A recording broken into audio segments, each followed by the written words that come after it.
Hey guys, how you doing? Fieldy here. I know I've kind of gone dark on YouTube since Midnight came out. I think the last video was the Midnight pre-patch guide. Obviously with the Midnight release and trying to get geared for the season and then pushing and doing raid. Haven't had a lot of time to be making any videos. We've been streaming a lot on Twitch. That really has been the place to catch me the past few weeks. But I had to make a video now because we just got some class tuning in the early hours of this morning. Some much needed, long awaited class tuning, kind of all three specs. I kind of in the gutter right now, to the point where I think even Exile was benched for the Crown Liquid kill, which, you know, when Liquid's not even taking a single rogue, you know things are bad. But class tuning came in. Assassination maybe came out of this laughing. Outlaw on the other hand, and that's kind of what we're going to focus on. This is primarily an Outlaw channel for now. We're not laughing as much. If anything, we're crying. Unfortunately, it wasn't the buff we were looking for, and in some ways it's actually a nerf. So, we'll go over it now. So we're not going to dwell too much on Assassination because I haven't really played it much this season. We'll just get out of the way quickly in case you are kind of interested. So obviously Core 6 Batter got like a bit of a buff, as well as Garrote and Rupture and Fan Knives and Crimson Tempest. So their AoE's a lot better now. Not only from Core 6 Batter, but obviously from spreading Garrotes and Ruptures. So that's going to be a single target buff there, and also an AoE one, and obviously straight up AoE buff there to Fan Knives and Crimson Tempest to spread those bleeds. So Assassination Rogue's probably quite happy with today's tuning pass. Outlaw on the other hand, not so much. Let's go over Outlaw now. So we've got a 4% aura buff.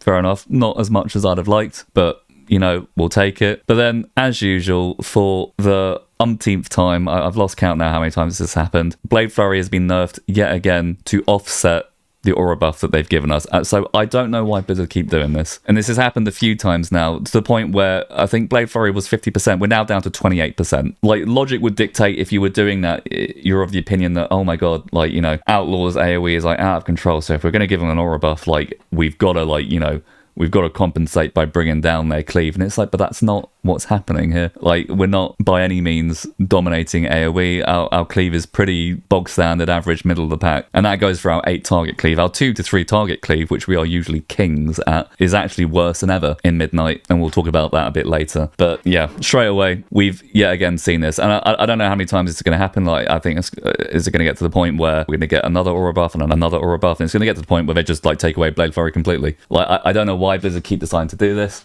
So even though we do have an aura buff, Blade Flurry has been nerfed, so it is still a net buff in single target, and some target counts for AoE, but a nerf in others. We'll go over the numbers in a sec. Let's just finish off the tuning here. Fate Bound, Fate Intertwined, which is a talent that adds like an extra % of damage onto Blade Flurry, has obviously been lowered as well, so it's even less AoE. And weirdly enough, kind of in a funny way, Trickster, which was already behind anyway, and not really being played by anyone, has also had Nimble Flurry nerfed, just for good measure. The hero spec that's not being played anyway because it's so bad is now, just for good measure, we've nerfed the AoE there, just in case you wanted to give that a go. So kind of a weird decision, and it's just, yeah, kind of indicative that Blizzard have this weird mentality that the moment that they give us any sort of kind of aura buff, that our AoE is just going to spiral out of control and we're going to break the game. And I just don't know where that kind of logic's coming from, because we are a far cry from that even being remotely the case. So very weird decisions. According to the number crunchers at Ravenhold, and big shout out to them for crunching numbers day in, day out, and making these videos a lot easier. It seems like this is going to be a 3.5% gain in single target and around a 2% gain in AoE, but only below 5 targets. Once we go above 5 targets, it's actually a nerf. So I've actually got some sims here that I believe Zach quickly whacked out when the news dropped early hours this morning, which Solo has pinned in the Ravenhold Discord, so thanks to them for making my life easier. So let's just have a look now. So this is a single target, so as we can see, before the tuning pass and after, it's about 3.5% gain in single target. We go to 2 targets, so 1.7% gain. Go to 3 targets, it's barely even a percent, it's 0.9. Go to 4 targets, 0.4% gain. We hit 5 targets, it becomes neutral, like no change whatsoever. It's practically the same. And then once we hit 6 targets, this actually becomes a nerf. So 6 targets, it's actually 0.2% less. 7 targets, a 0.4% nerf. And then at 8 targets, it's a 0.6% nerf. So, I mean, fine, it's not the end of the world. I mean, the extra single target is nice, and the fact that it's a buff to 2 target and 3 target is kind of what we needed, but obviously nowhere near enough. When it comes to kind of 8 target cleave, like, you know, our max, we're doing better than we were in season 3 of War Within, which I think is actually mainly due to kind of how one found the hammer and not rolling broadside led to issues there. I mean, when you had kind of all buffs rolling and you had the combo point generation, I feel like, you know, it was fine. It's just that wasn't happening a lot. But, you know, one could argue that, you know, in terms of kind of big pools, we are doing kind of better in that sense. But the main issue right now of Outlaw is when it comes to 2 target and 3 target cleave, which is usually what we're best at, we've gone from hero to zero. We're now terrible at it. And that can be seen on bosses like Vanguard, which is basically the midnight version of Soul Hunters in Manaforge Omega, which was the one boss in Manaforge Omega in a season where Outlaw was, again, doing pretty terribly. The one boss you actually opted to bring an Outlaw Rogue. It was the one boss we shined at because with precise cuts, a talent that actually made Blade Flurry do more damage the more targets you were under the target cap, made us hit like a truck on 3 targets. And that's why kind of the first boss of Priory and, you know, the first boss of Workshop in season 2 were kind of bosses where as Outlaw, because of precise cuts, you'd be pretty much probably top of the meters. But now in Midnight, now that this talent has gone, when we see bosses like this, like Vanguard, we're bottom of the meters. So it's kind of annoying because so that was definitely the area that needed to be addressed with Outlaw. Obviously at 2 target, 3 target cleave, it is a net buff, but much less than it could have been because they've arbitrarily decided to nerf Blade Flurry for no reason whatsoever. So it's obviously become a nerf at 6 targets and over, which would make you think, well, okay, then obviously Blizzard think that Outlaw's damage at 6 targets and above is out of control. It's not.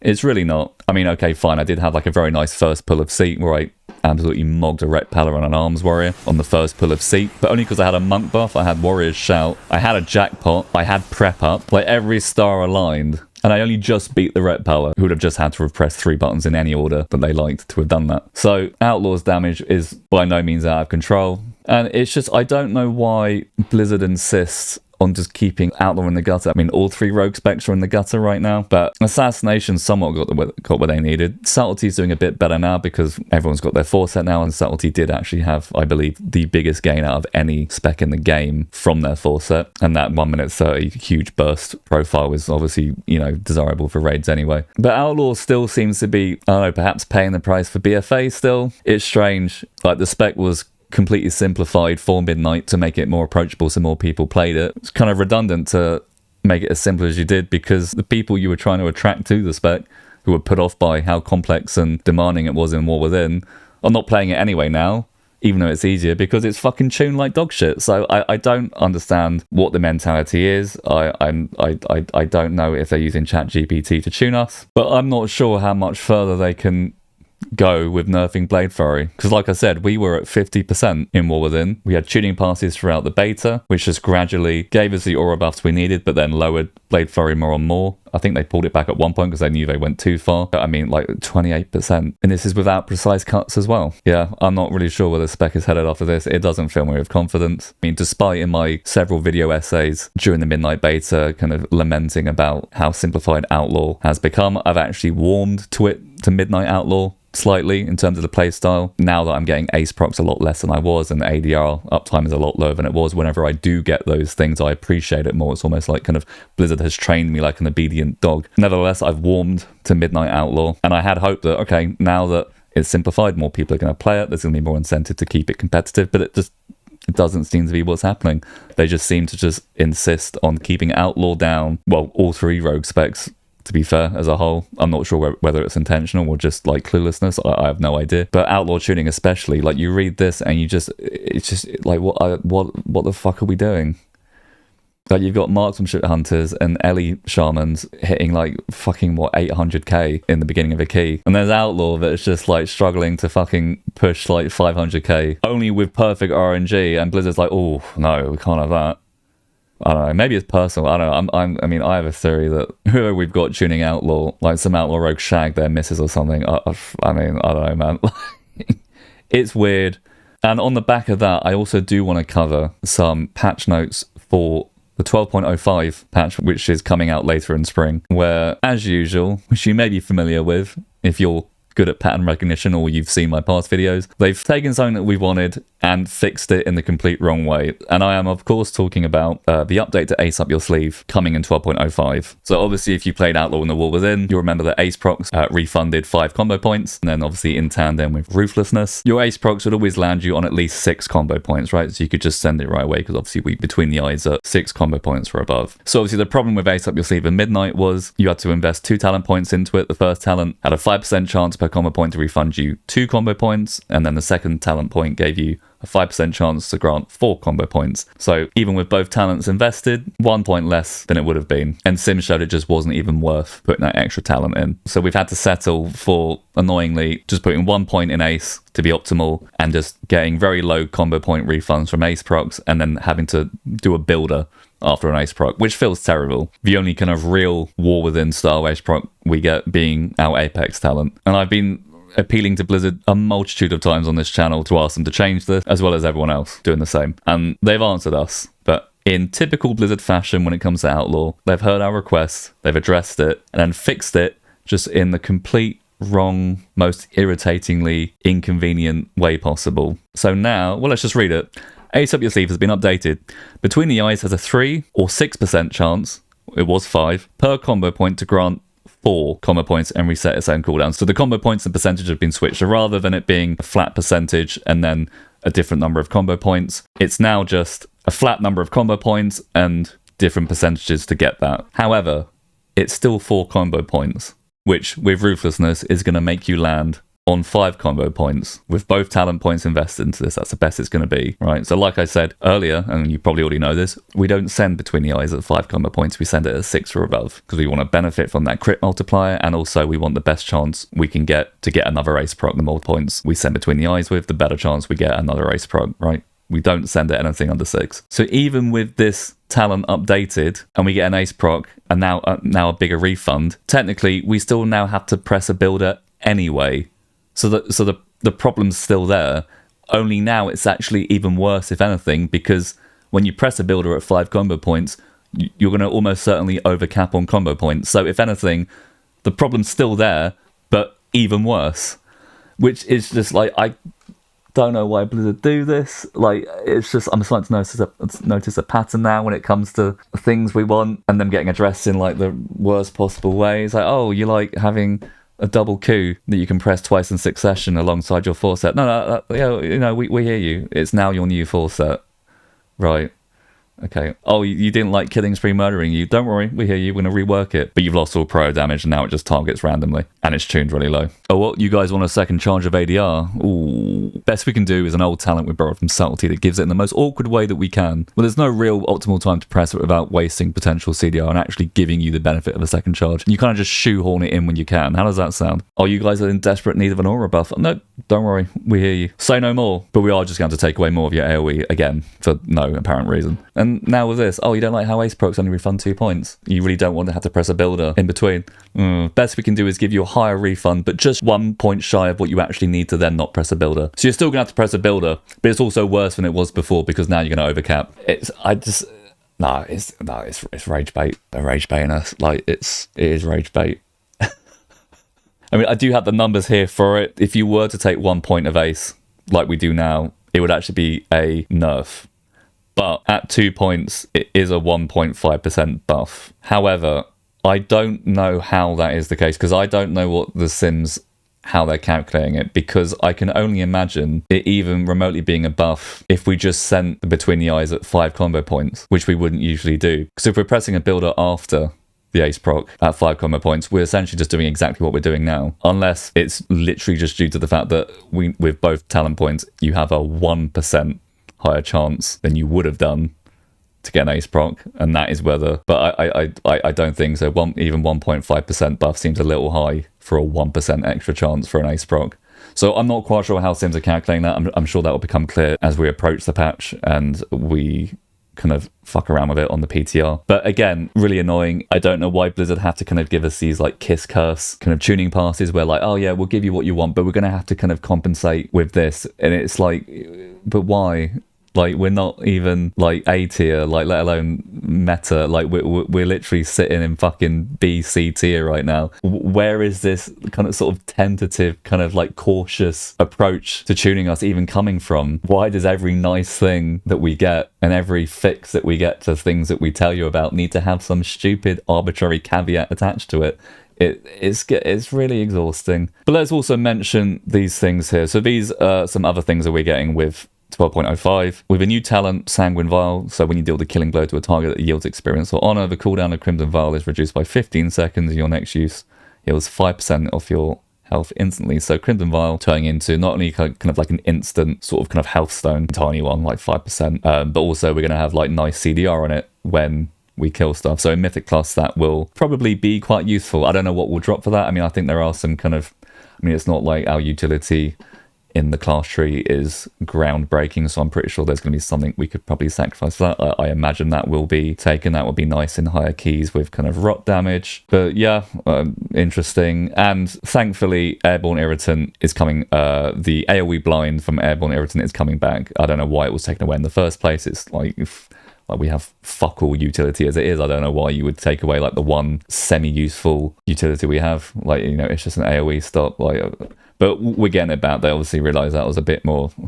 Even Blizzard have their limits when it comes to realising their overcorrections, so that's nice. So yeah, blind has 50% reduced cooldown, 70% reduced duration, and applies to all nearby enemies. So yeah, our AoE blind is coming back in 12.05. And then notes, so yeah, we've received a lot of feedback around, I bet you fucking have, around Rogue lacking an AoE crowd control. So we're going to be reintroducing Airborne Irritant to give Rogue players more control in dungeon and delve content. Yeah, good. Okay, well, at least common sense prevailed with that one. And Trickster's also getting, I mean, they haven't kind of formatted this well. This looks like it's part of Assassination, but this applies to Outlaw. Cloud cover's been updated, activating ADR. Creates a cloud of smoke for 10 seconds, allowing attacks from within the cloud to apply phased, stacking up to 2 additional times. So it's basically just amping up phased. So we have no idea how that's going to be. I mean, we'll see if that's going to kind of bring Trickster more in line with Fatebound going into the patch. I mean, I have no idea. We'll see how good that is, but just something to mention too. So this is pretty much, yeah, this is kind of what we're dealing with Outlaw right now. We're not in a great state right now. I'm pretty sure you have quite a lot of people maybe regretting crafting a sword. I crafted a sword, I had faith, and perhaps I'm now paying the price for it, like I thought I probably would be. But yeah, it's a shame. But yeah, I mean, the more noise we make, the maybe more likely we are to do something. So, you know, comment on Wowhead, talk in your Discord, reach out to devs on Twitter. Like, don't be weird about it. Like, you know, it is a game after all. Like, don't make it personal and fucking weird, because that isn't how we get what we want. But, you know, make some noise in a semi-respectable way, and maybe we'll get what we want. We won't, but... But yeah, that pretty much wraps it up for today. I will be doing a video soon on the state of Rogue in general, not just Outlaw. I know this is predominantly an Outlaw channel, but I will be doing a kind of Rogue in general kind of assessment video. 3 guesses what the tone of that's going to be.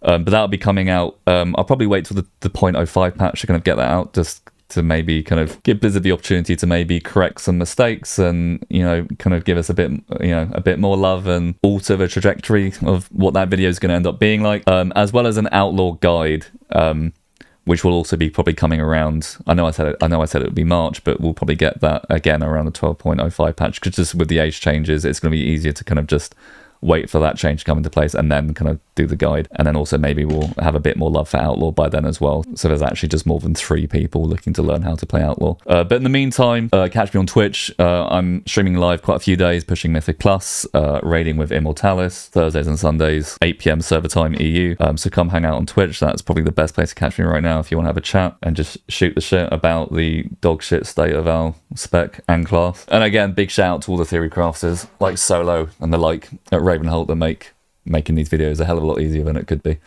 They work very hard day in, day out to crunch numbers, and I'm very appreciative of them, so big love to them. But yeah, thank you very much for watching. Have a wonderful Easter weekend, and I'll catch you in a bit. Bye.